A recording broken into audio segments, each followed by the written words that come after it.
the member, and I call the member for Indi. Thank you, Deputy Speaker. I'd like to begin my speech by seeking permission to table these reports mentioned by my colleague, the member for Mayo. Could I seek leave? Is leave granted? Leave is granted. Thank Leave you. is granted. Thank you very much.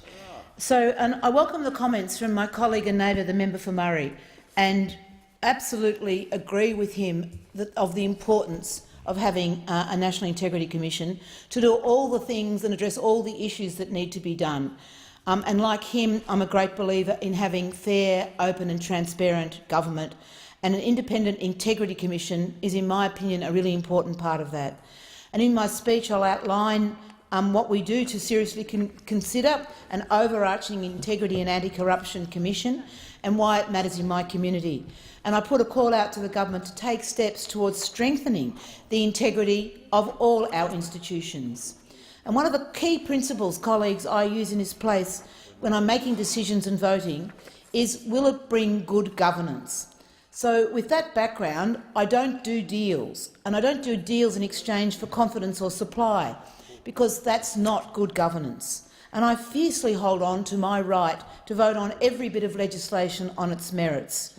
And the trust and faith of my electorate in this House and the work we do relies on them, my community, trusting and having good faith in the integrity of our system.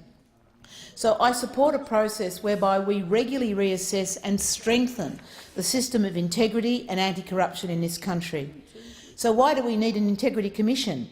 At the very least, we need a commission to provide coordination and oversight of the many anti-corruption efforts of integrity agencies at the Commonwealth level, and to link into the work of the state and territory jurisdictions.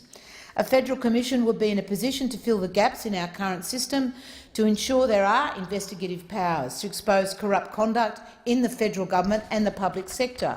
We have seen that every state in Australia now has an anti-corruption commission, and that operates alongside other state integrity agencies.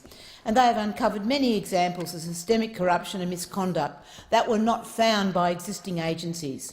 So I can't be convinced that there's nothing to see here at the Commonwealth level. We only have to look at the impact of the Royal Commission into the banking sector to see the potential for misconduct to be exposed, and even when there are existing systems and regulators with oversight. I say, let the sun shine in.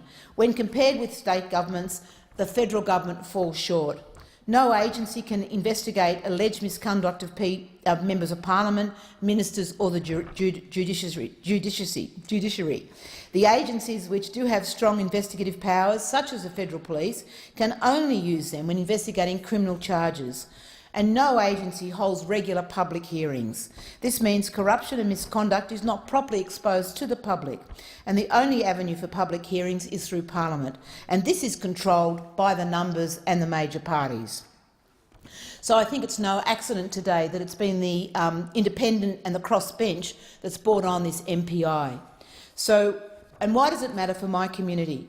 Corruption and misconduct not only undermines the integrity of our democracy, but it has a direct impact on the everyday life of all Australians.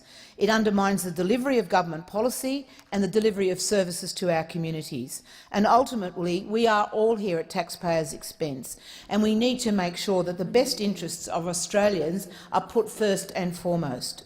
So today I call on the government. I call upon the government to take steps towards strengthening the integrity of all our institutions.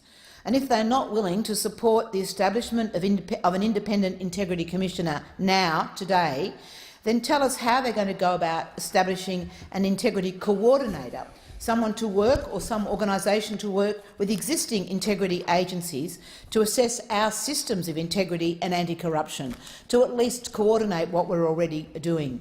And this assessment would identify gaps, it would coordinate activities across government and interaction with the state commissions.